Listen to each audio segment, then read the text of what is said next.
우리 다 함께 일어나셔서 하나님 말씀 보도록 하겠습니다. 누가복음 14장 15절에서 24절 말씀입니다. 신약 성경 119페이지 누가복음 14장 15절에서 24절 말씀입니다. 한 절씩 교독하도록 하겠습니다. 함께 먹는 사람 중에 하나가 이 말을 듣고 이르되 무릇 하나님의 나라에서 떡을 먹는 자는 복되도다니.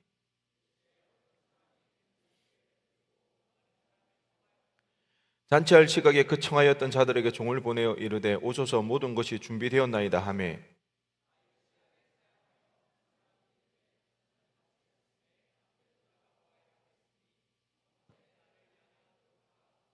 또 한 사람은 이르되 나는 소 5겨리를 샀음에 시험하러 가니 청컨대 나를 양해하도록 하라 하고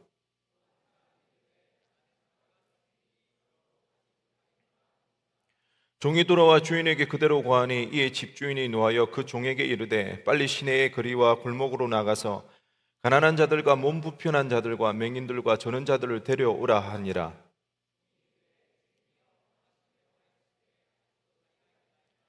주인이 종에게 이르되 길과 산 울타리 가로 나가서 사람을 강권하여 데려다가 내 집을 채우라.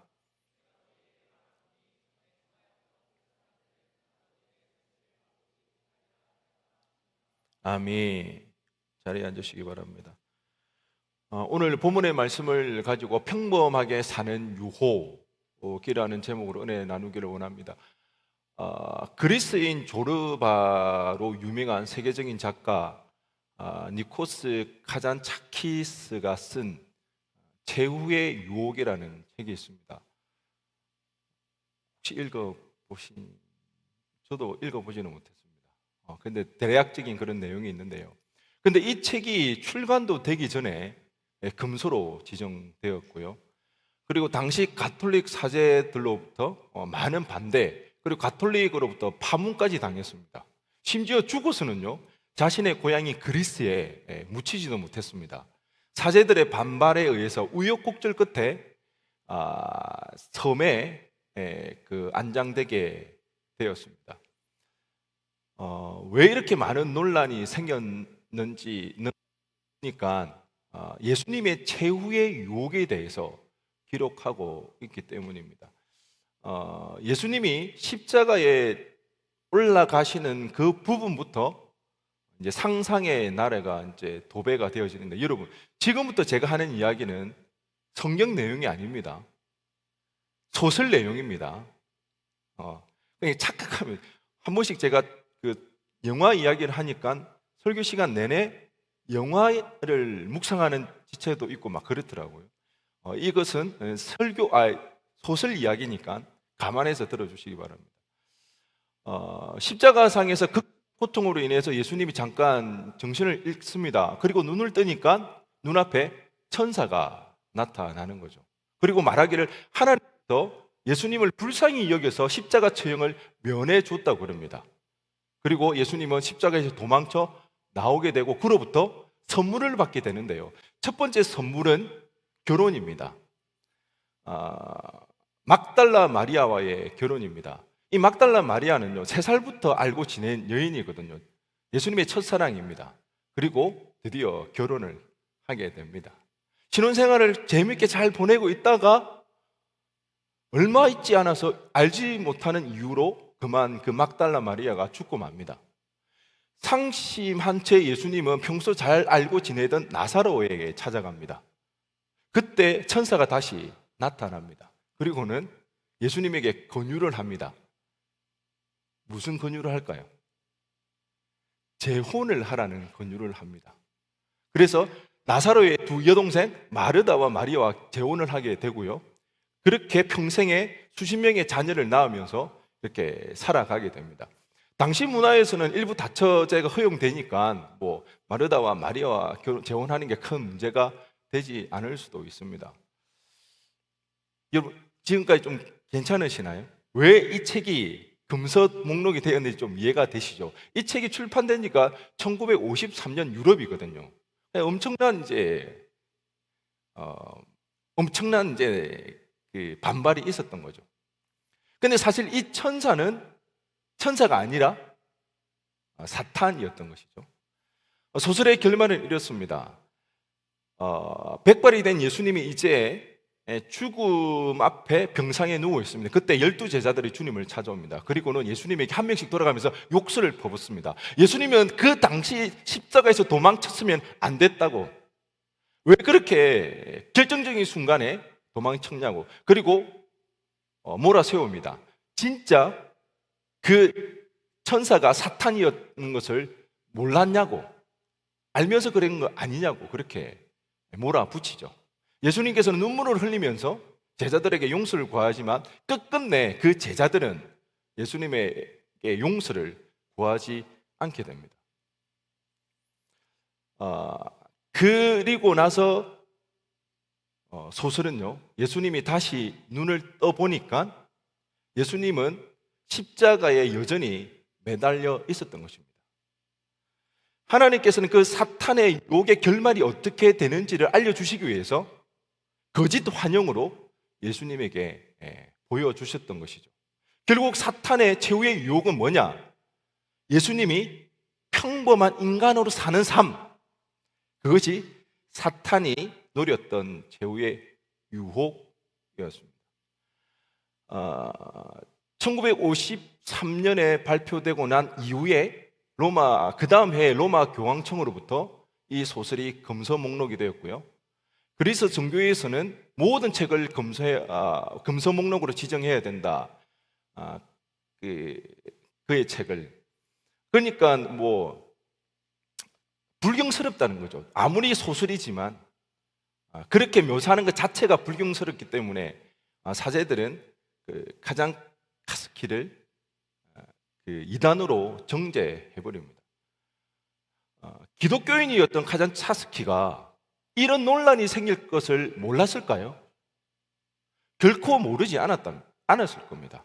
그럼에도 불구하고 그가 이런 논란을 예상했음에도 불구하고 왜 이런 소설을 쓰게 되었는가? 서문에 보면 이런 글이 나옵니다. 지상에 화려하게 만발한 함정들을 극복한 승리, 사람들이 누리는 크고 작은 기쁨의 희생, 희생에서 희생을, 승리에서 승리를 거치며 순교의 정상인 십자가로 오르던 길, 그리스도의 뒤를 따르려면 우리는 그리스도의 갈등을 깊이 이해하고 그리스도의 고뇌를 다시 살아야 한다. 그리스도의 갈등을 깊이 이해하고 그리스도의 고뇌를 다시 살아야 한다. 인간인 예수님이 겪어야 할 그 고통이 무엇이었는지, 육체에 가해지는 그런 고통뿐만 아니라 카잔차키스가 이야기하고 싶었던 것은, 인간이었던 예수님이 겪었던 가장 큰 고통은 평범한 인간으로 살고 싶은 평범한 삶에 대한 유혹이 가장 큰 유혹이지 않았나, 그 이야기를 하고 싶었던 것이죠. 제가 이 소설을 보면서 참 고민을 많이 했습니다. 이 내용을 이야기하는 것 자체가 굉장히 조심스러운 부분이 있었고, 그래서 아는 목사님에게, 설교학 교수님에게까지 제가 여쭈었습니다. 이런 내용을 가지고 가능할까요? 그럼에도 불구하고 제가 이렇게 이야기를 하는 이유는 굉장히 우리가 생각하지 못하고 우리가 의식하지 못하는 그런 지점에서 사탄은 우리를 유혹해오는 이 소설가의 그 통찰력이 있기 때문입니다. 이 책이 우리에게 시사하는 바가 무엇인가요? 우리 또한 평범하게 살려고 하는 것, 그것이 우리를 향한 사단의 치명적인 유혹이라는 것입니다. 여러분, 우리가 거부가 되기를 바라거나 아직도 여러분 그런 헛된 욕심을 꿈꾸며 살아갑니까? 엄청난 성공을 이루거나 이기적으로 자기 인생에만 집중하는 그런 사람들이 있습니까? 적어도 여기 있는 우리는 그러지는 않습니다. 신앙생활을 하고요, 교회생활을 하고 있습니다. 그런데 사단은요, 평범한데 사단의 유혹은 평범한 삶에 있습니다. 적당히 하라는 겁니다. 주일 성수해. 그런데 연휴가 끼면 어떻게? 좀 여행도 좀 다니라는 것이죠. 11조를 내지만 이번 달에는 씀씀이가 많아서 그냥 건너뛰라는 겁니다. 그 정도 하면 된다고. 교회 행사에 다 참여합니다. 그런데 내 일정이 있으면 빠지도 된다고. 하나님을 위해서 가장 우선순위가 되는 일이 잘 없습니다. 모든 게 그냥 적당히 하라는 것입니다. 신앙생활을 할 때 그 정도 하면 괜찮다고. 너 혼자만 예수 믿는 거 아니라고. 그리고 큰 욕심이 없습니다. 큰 부자가 되고 싶거나 유명한 사람이 되고 싶거나 그런 거 아닙니다. 그냥 워라밸을 누리면서 그냥 힘들지 않게 그렇게 살아가기를 원하는 것이죠. 바라는 게 있다면 주일 성수하면서 남들만큼만 뭐 하는 거? 살았으면 좋겠다. 그런 평범하게 사는 그 삶이 사실은 사단의 치명적인 유혹이라는 겁니다. 오늘 우리가 읽었던 본문은 큰 잔치 비유입니다. 주인이 잔치를 배설했습니다. 그리고는 사람들을 초대했거든요. 그런데 잔칫날 그 잔치에 오지 못하겠다고 거절을 하고 있습니다. 한 사람은 밭을 샀기 때문에 밭을 보러 가야 된다고 합니다. 요즘으로 치면 땅을 샀겠죠. 그리고 어떤 사람은 소 5겨리를 샀다고 합니다. 그걸 시험해 보러 간다고 합니다. 요즘 치면 자기가 평소 꿈꾸던 그런 차를 구입했겠죠. 그리고 누구는 장가 가야 된다고 이렇게 이야기를 합니다. 그러자 이 주인은 화가 났습니다. 오늘 보면 21절입니다. 21절 말씀 다 함께 읽어보도록 하겠습니다. 시작.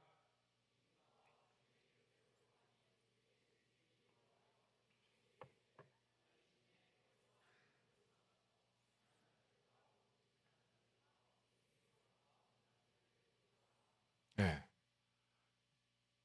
당장 나가서 빈자리를 다 채우라 그렇게 이야기합니다. 그리고 처음 초대받았던 사람은 다시는 그 잔치 자리에 들어올 수 없다고 이렇게 이야기합니다. 오늘 보면 24절입니다. 내가 너희에게 말하노니 전에 청하였던 그 사람들은 하나도 내 잔치를 맛보지 못하리야 하였다 하시니라. 여러분은 모르겠지만 저는 이 주인이 좀 융통성이 없는 것 같아요. 일정이 바뀔 수도 있잖아요.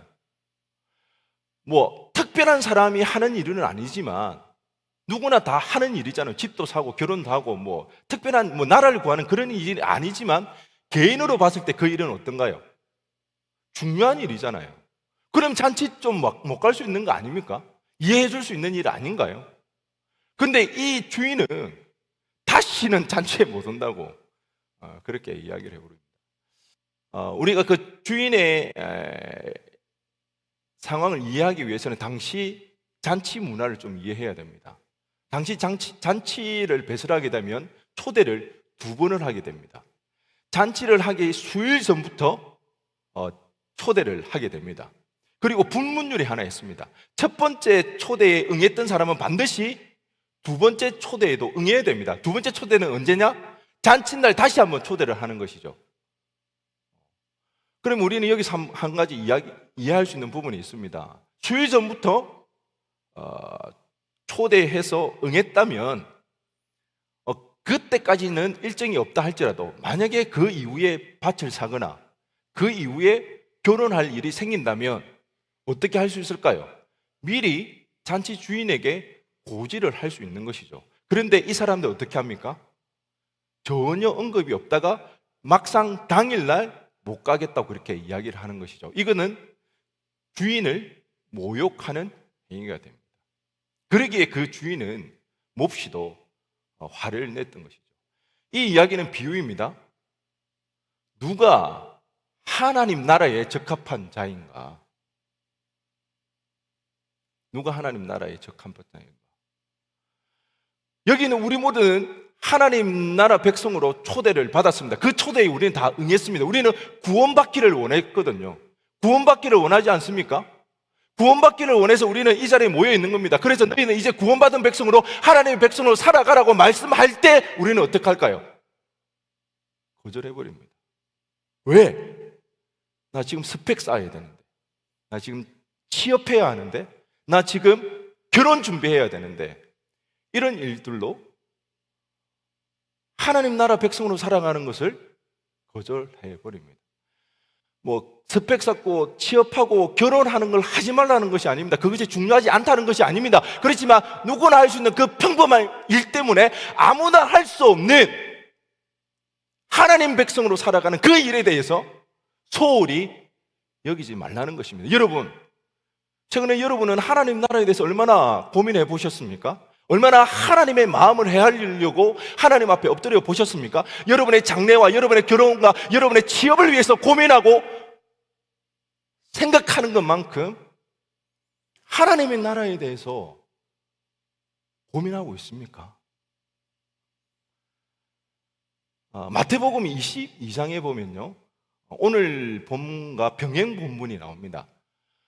동일한 스토리를 가지고 있는데 조금 등장인물이 다르고 추가적인 내용이 있습니다. 마태복음 22장에는요, 왕이 잔치를 배설을 합니다. 초대장을 보냈는데 잔치 당일날 모두 또 못 온다고 거절을 해버리거든요. 그럴 때 이 왕도 여전히 길거리를 나가서 이 잔치집을 채우라 그렇게 이야기합니다. 그런데 그 잔치 자리에 와 있는 손님을 보기 위해서 그 왕이 잔치 자리에 들어옵니다. 그런데 그 자리에 예복을 입지 않은 사람이 있습니다. 그 예복을 입지 않은 그 사람을 보고 이 왕은 또 화를 냅니다. 성경의 인물들이 화가 좀 많은 것 같아요. 마태복음 22장 12절입니다. 우리 다 함께 읽어보겠습니다. 시작.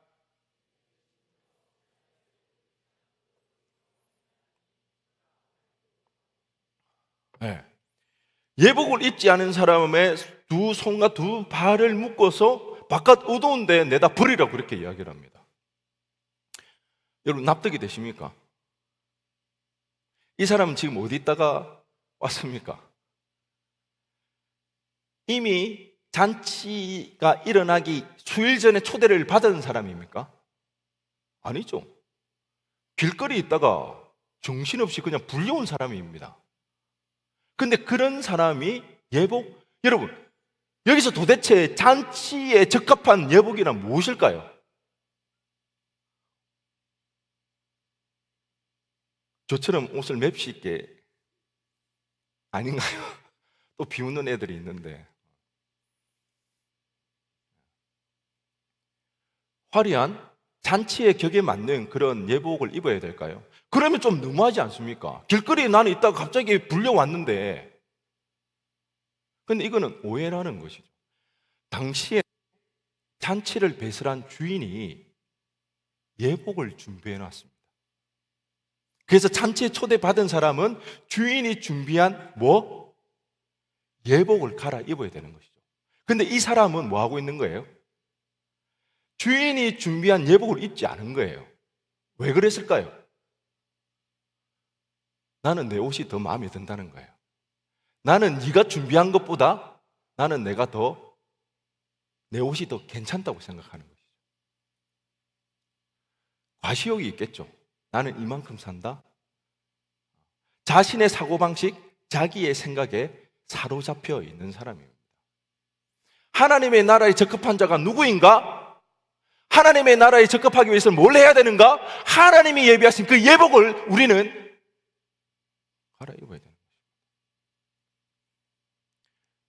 우리의 가치관, 우리의 사고방식, 우리의 생각대로 살아가서는 안 되는 것이죠. 신앙이란 우리의 사고방식, 마인드셋이 바뀌는 겁니다. 믿음으로 살아가지만 여전히 여러분의 고집과 여러분의 사고방식과 가치관으로 살아간다는 것은 새로운 하나님을 만드는 것이죠. 내 입맛에 맞는 하나님. 여러분, 타락한 인간의 가장 큰 특징은 무엇인가요? 왜 이러죠?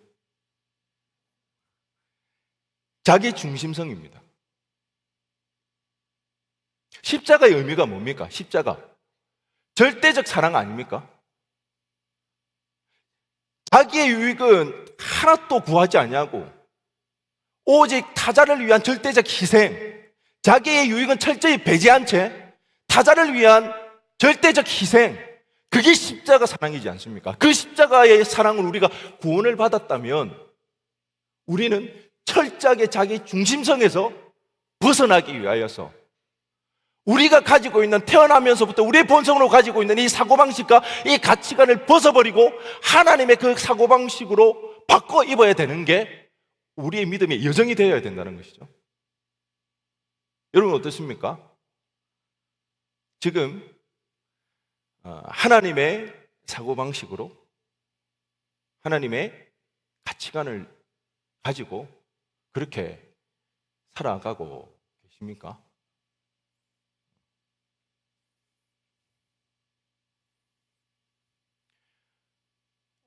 여전히 나에게 주어진 그런 내 모습대로 살아가는 것, 그 고집, 그게 어떻게 보면 사단의 유혹일 수가 있더라는 거죠. 그런데 가만히 보면 우리가 그렇게 이기적인 인간은 또 아니에요. 맞죠? 우리가 돈만 밝히는 그런 속물도 아니에요. 그렇잖아요. 여기에 돈돈돈 거리는 사람 없잖아요. 주일날 예배 드리고 예물 헌금 드릴 정도 되면 우리가 뭐 돈만 밝히는 속물이거나 자기밖에 모르는 그런 이기적인 사람은 아닙니다. 그렇지만 평범하게 그냥 남들처럼 살아가고 싶어하는 그 이면에는요, 여러분, 지독한 자기 사랑이 있다는 걸 기억해야 합니다. 사단이 노리는 지점이 바로 그겁니다. 적당히 신앙생활 하고 있습니다. 큰 거 바라는 거 아니거든요. 그렇게 이기적인 모습도 아닌 것 같아요. 그냥 때가 되면 뭐 헌금도 내고요. 뭐 마음에 안 드는 사람이 있으면 조금 거리를 두지만 마음에 맞는 사람하고는 어떻게 하나요? 또 잘 지내요. 그러니까 뭐 그럭저럭 좀 괜찮은 신앙생활을 하는 것 같아요. 그렇게 내가 욕심이 많은 편도 아닌 것 같고. 그러다 보니까 우리는 계속해서 드는 생각이, 이 정도면 뭐 괜찮지 않는가. 남들처럼 그렇게 살아가려고 하는 것. 근데 그 이면에는 여전히 하나님의 예보로 갈아입지 않는 자기 사랑에 대한 지독한 자기 사랑이 깔려 있다는 걸 우리는 자각해야 합니다. 일전에 제가 설교 시간에 한번 언급한 적이 있는데 미국의 정치학자 한나 아렌트가 쓴 예루살렘의 아이히만이라는 책을 통해서 그녀는 그런 이야기를 합니다. 악의 평범성. 악은 특별한 게 아니다. 뭐 대단한 사람이 하는 것이 아니다. 2차 세계대전 가운데 씻을 수 없는 그 범죄를 일으켰던 유대인 대학살 홀로코스트의 총책임자였던 아돌프 아이히만, 도대체 이 사람은 어떤 사람이었기 때문에 이런 인간의 역사 가운데 유례없는 이런 일을 저질렀을까? 근데 너무나도 놀랍게도 이 사람은요, 그렇게 악질이 아니었습니다. 괴물처럼 그렇게 흉악한 그런 사람이 아니었다는 것입니다. 우리 이웃집에서 친근한 아저씨 같은, 너무나도 쉽게 만날 수 있는 그런 사람이었던 것이죠. 그런데 어떻게 이런 사람이 홀로코스트라는 그 끔찍한 사건을 자행할 수 있었을까? 그 이유는 생각 없음이었습니다. 사고의 결여입니다. 자기에게 주어진 그 직무를 아무 생각 없이 그냥 수행했던 것이죠. 그 생각 없음과 그 사고의 결여로 인해서 그 끔찍한 홀로코스트가 발생하게 됩니다. 여러분, 이 세상에 왜 이렇게 타락했습니까? 왜 이 세상이 이렇게 악하게 되어졌나요? 누구 한 명이 거대한 악을 저질러서 세상이 이렇게 악합니까? 우리가 이렇게 악한 세상 가운데 살아가면서 저 북한의 김정은 때문입니까? 그 한 사람 때문에 그렇게 되었나요? 아닙니다. 좀 잘 기억하시기 바랍니다. 평범한 사람들이 지은 그 악이 모여서 거악이 되는 것입니다. 누구 한 명이 이 거악을 저지르는 것이 아닙니다. 저와 여러분 같은 평범한 사람들이 지었던 그 악이 모여서 이 세상이 이렇게 악해졌던 것입니다. 여러분, 누가 하나님의 나라를 꿈꾸겠습니까? 하나님의 나라를 생각할 수 있는 사람이 누구 있겠습니까? 세상 사람들입니까? 저 사람들은요, 자기 잘 사는 그 일에 정신 팔려 살아가고 있습니다. 하나님을 알지도 못합니다. 그러면 하나님 나라에 대해서 소망하고 하나님 나라를 꿈꿀 수 있는 사람은 누구입니까? 바로 여기 있는 저와 여러분입니다. 우리가 하나님 나라를 생각하지 않냐고 하나님 나라를 꿈꾸지 않으면 누가 하나님 나라를 꿈꾸겠습니까?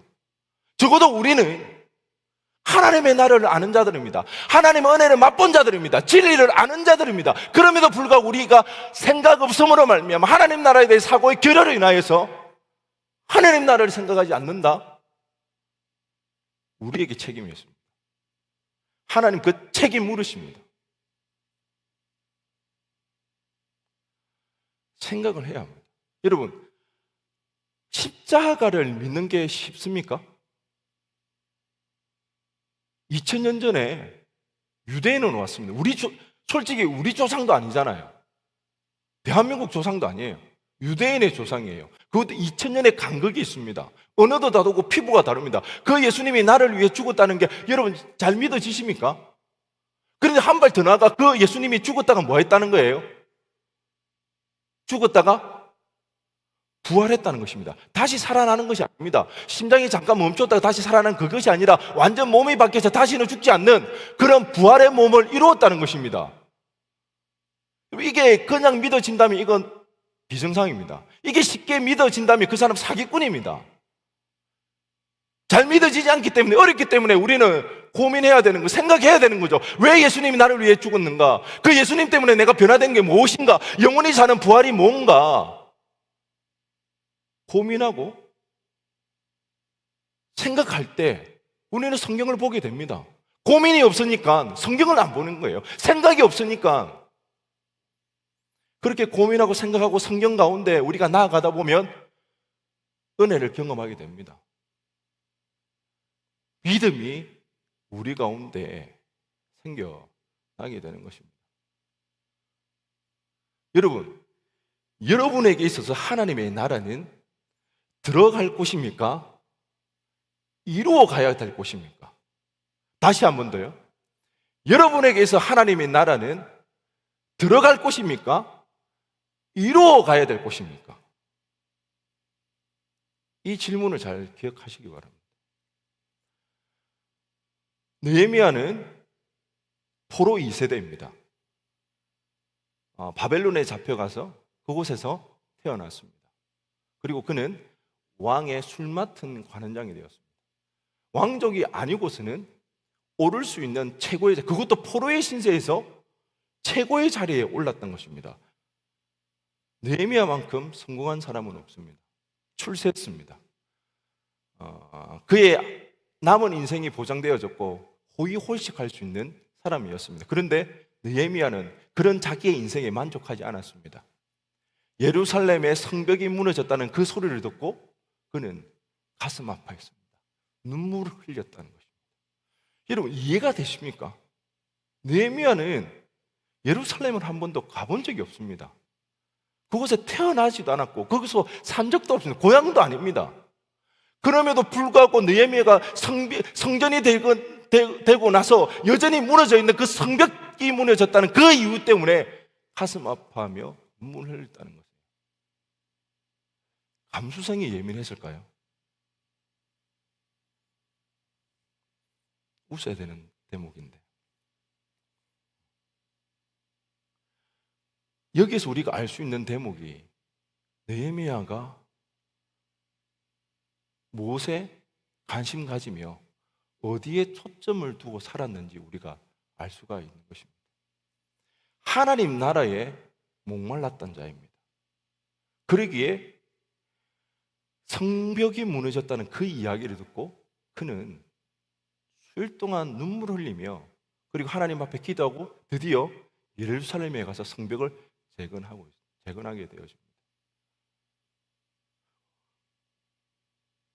여러분, 하나님 나라에 대해서 여러분 이 땅에 교회가 무너진 것이 보이십니까?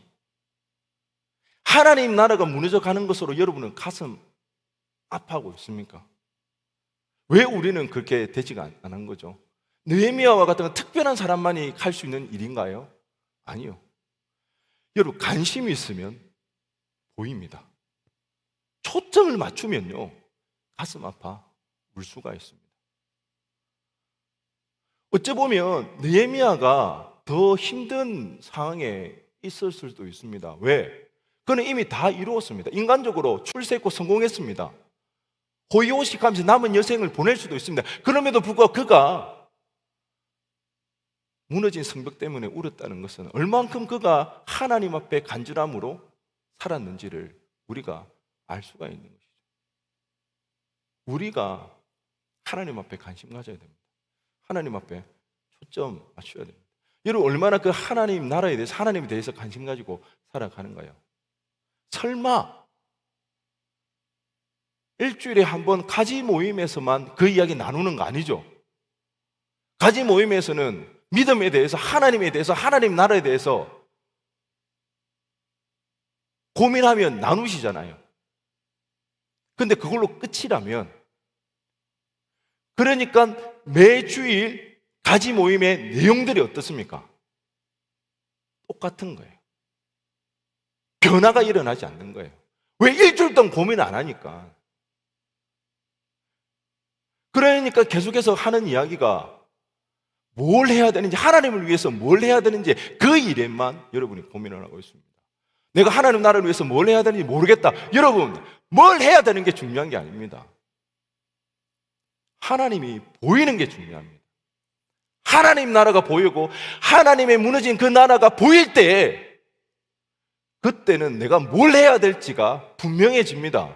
그때는 주저하지 않습니다. 느헤미야처럼 눈물 흘리고 자신의 인생을 포기해서라도 나아가는 겁니다. 여러분, 하나님의 마음이 보이십니까? 무너져가는 하나님 나라가 보이시나요? 고민해야 됩니다. 생각 없음으로 살아가서는 안 됩니다. 여러분, 아담이 범죄했습니다. 그때 하나님께서 내려주신 해결책이 뭔가요? 아담의 범죄함으로 인해서 메시아에 대한 예언이잖아요. 근데 여러분, 그런 거 생각해 본 적 있어요? 아담이 범죄하고 나서 하나님께서 이 해결책을 내려줬을 때 얼마나 많은 고민이 있었을까 생각해 보신 적 있습니까? 하나님 입장에서는 아무렇지 않게 그냥 이런 해결책을 마련해 주셨을까요? 입장 바꿔 한번 생각해 보세요. 내 옆집에 사는 누구가 죄를 지었는데, 잘못을 했는데 이 사람의 잘못을 해결하기 위해서 내가 전 재산을 팔아야 된다. 여러분, 그렇게 할 수 있습니까? 아담이 범죄하고 나서 하나님에 대하는 해결책은 창세기 3장 15절입니다. 원시복음입니다. 우리 다 함께 읽어보겠습니다. 시작.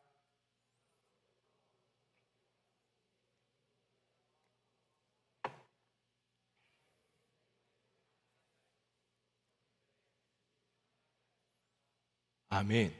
여자의 후손은 내 머리를 상하게 할 것이다. 여자의 후손이 누구입니까? 예수 그리스도입니다. 여자의 후손으로 온다는 것은 하나님이신 예수님의 모든 영광을 버리고 수치스럽게 인간의 몸을 입으신다는 것입니다. 근데 사단이 예수님의 그 발꿈치를 깨문다는 것이죠. 예수님이 이 땅에 오셨지만 아무도 예수님을 환영하지 않았습니다. 조롱하고 비판하고 심지어는 십자가에 달려 죽으시는 그런 모멸감, 그런 고통을 감내해야 되는 것이죠. 그렇게 구원을 이루시겠다고 하나님께서는 우리에게 아담의 범죄함에 대한 대안으로 메시아를 허락해 주셨는데, 하나님이 그 결정이 쉬웠을까요? 아무렇지 않게 그 결정을 내릴 수 있었을까요? 우리가 개가 되는 것보다 더 수치스러운 일인데 하나님께서 엄청난 고민이 있지 않았겠습니까? 그런 조롱을 당해야 되고 멸시를 당해야 되고 죽어야 되는 모멸감을 덮었어야 되는, 그렇게 오셨던 그 주님은 어떻습니까? 십자가에 매달리는 게 쉬웠을까요? 마태복음 26장 38절입니다. 다 함께 읽겠습니다. 시작.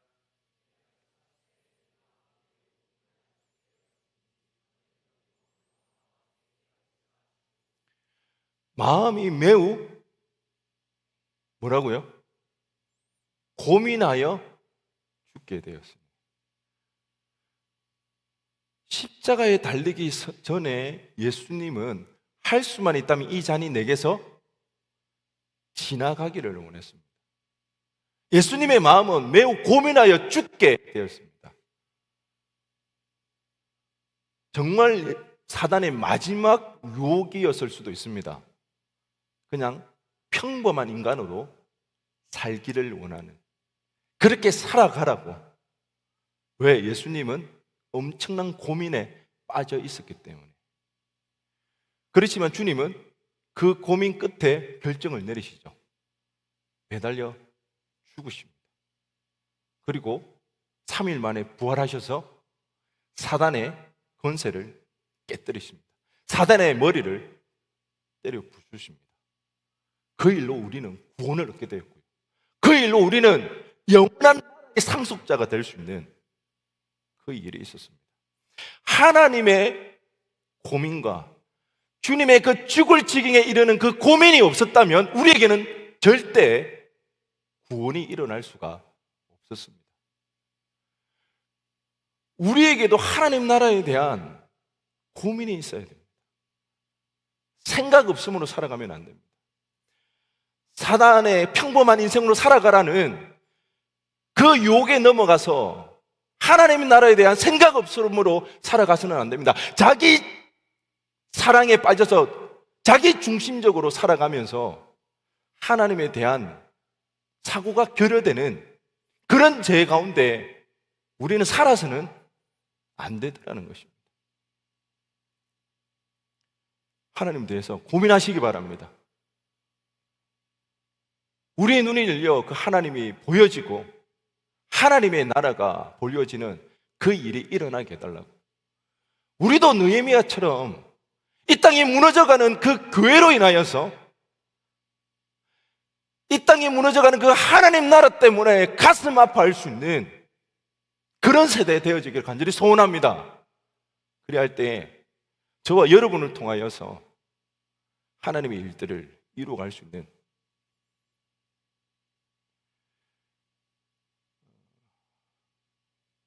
가장 차키스가 이야기했던 것처럼 그 갈등을 깊이 생각하고 그 고뇌를 다시 살아낼 수 있는, 그래야 해서 우리 가운데 하나님 나라가 이루어지고 우리의 주변에 그 하나님 나라가 회복되어지는 놀라운 은혜, 그런 복된 인생, 하나님이 사랑하는 자, 곧 그 뜻대로 부르심을 입은 자들에게 모든 것이 합력하여 선을 이룰 수 있는 그 복을 누릴 수 있는 저와 여러분 되어지기를 주님의 이름으로 간절히 축원드립니다. 우리 시간 다 함께 일어나셔서 찬양하며 기도하며 나가도록 하겠습니다.